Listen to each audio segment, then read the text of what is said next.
بسم اللہ الرحمن الرحیم۔ یہ سیکنڈ پیراگراف ہی ہم پڑھ رہے تھے۔ اس میں ہم نے پڑھا تھا کہ ماں اپنے بچے کے لیے دعائیہ الفاظ کہہ رہی ہے، اسے اپنے مستقبل کی آس قرار دے رہی ہے، کسی برے وقت کو کوئی برا وقت اس کے اوپر نہ آئے یہ دعا کر رہی ہے۔ اور اس کے بعد وہ یہ کہتی ہے کہ یہ بچہ اپنے بچے کے بارے میں کہتی ہے کہ تم ہماری آنکھوں کے نور یعنی ہماری آنکھوں کی روشنی ہو، میرے دل کے سرور یعنی ہمارے دل کی آس ہو، امید ہو، اور تیرا مکھڑا کہتے ہیں چہرے کو، چاند سے زیادہ روشن ہوگا۔ اور یہ وہ دعا کرتی ہے کہ اس بچے کی شہرت، اس کی قابلیت اور جو ہے وہ یہ تمام چیزیں دنیا میں ہو جائیں، بہت زیادہ وہ نام کمائے بچہ۔ اور اس کے بعد وہ یہ کہتی ہے کہ جو محبت تو ہم سے کرے گا آخر کار ہمارے دل کو تسلی دے گی، یعنی کہ اصل میں ماں باپ کو اپنی اولاد کی محبت ہی صرف چاہیے ہوتی ہے، اس کے علاوہ انہیں سے کوئی مطلب نہیں ہوتا۔ ماں کہتی ہے کہ تیری ہنسی ہمارے اندھیرے گھر کا اجالا ہوگی، یعنی تیرے دم سے ہمارے گھر میں رونق ہوگی، تیری باتیں ہمارے غم کو دور کریں گی، اور تیری آواز ہمارے لیے خوش آئند راگنیاں ہوں گی۔ راگنیاں راگ کی مؤنث ہے، معنی اس کے ہیں گیت یا نغمے وغیرہ۔ آگے اس کے بعد پھر ماں کی یہ لوری کا مفہوم یا مصنف بیان کرتے ہوئے کہتے ہیں کہ ماں یہ کہتی ہے کہ تم ہماری بے جان لاش کے پاس کھڑے ہو گئے، یعنی جب ہم مر جائیں گے، دنیا سے چلے جائیں گے، تو ہمارے پیچھے ہمارے وارث کے طور پہ تم ہوگے، اور تم پوچھو گے، ہم کچھ نہ بولیں گے۔ یعنی جب تم ہم سے ایسی حالت میں کوئی سوال کرو گے تو ظاہر ہے کہ ہم دنیا سے جا چکے ہوں گے، لہٰذا جواب نہیں دے سکیں گے، تم ہمارے لیے رو گے، غم کرو گے، لیکن ہم کچھ بھی تمہارے لیے اس وقت نہیں کر سکیں گے۔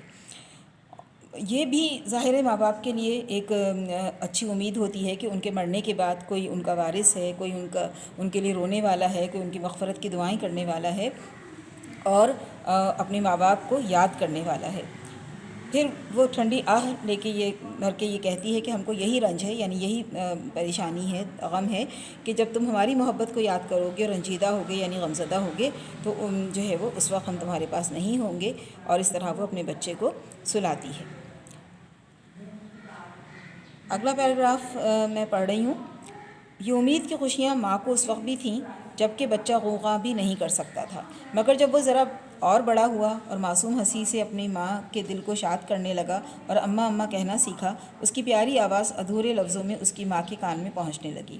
آنسوؤں سے اپنی ماں کی آتشی محبت کو بھڑکانے کے قابل ہوا۔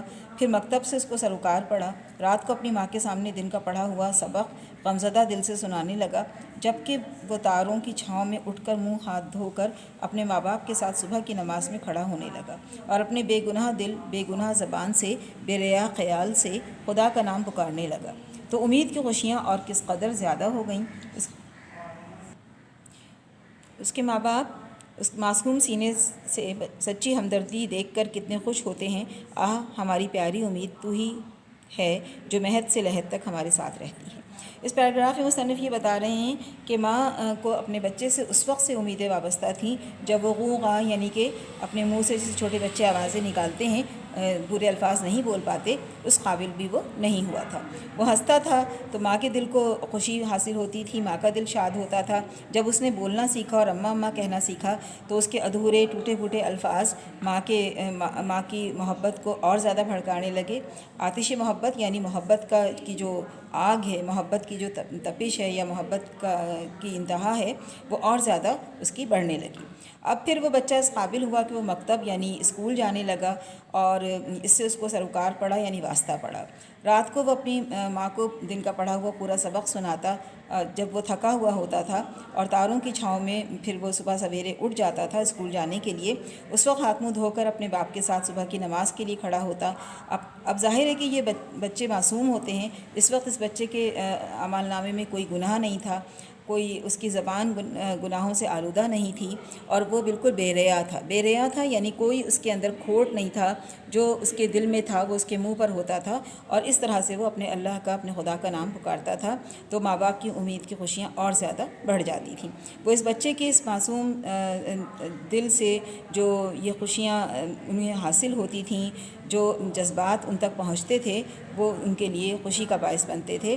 اور پھر ماں یہ کہتی ہے کہ ہماری پیاری امید تو ہی ہے جو مہد سے لحد تک ہمارے ساتھ رہتی ہے۔ مہد کہتے ہیں گود کو، لحد کہتے ہیں قبر کو، یعنی کہ انسان کی ابتدا سے لے کے انتہا تک امید اس کے ساتھ رہتی ہے، اس کا سہارا بنتی ہے، اس لیے کہ مایوسی گناہ ہے، اور انسان ہمیشہ کسی نہ کسی اچھے لمحے کے آنے کے انتظار میں رہتا ہے۔ یہیں تک ہم ابھی اس کو رکھتے ہیں، اس کے بعد میں آپ کو آخری پیراگراف سمجھاؤں گی۔ اللہ حافظ۔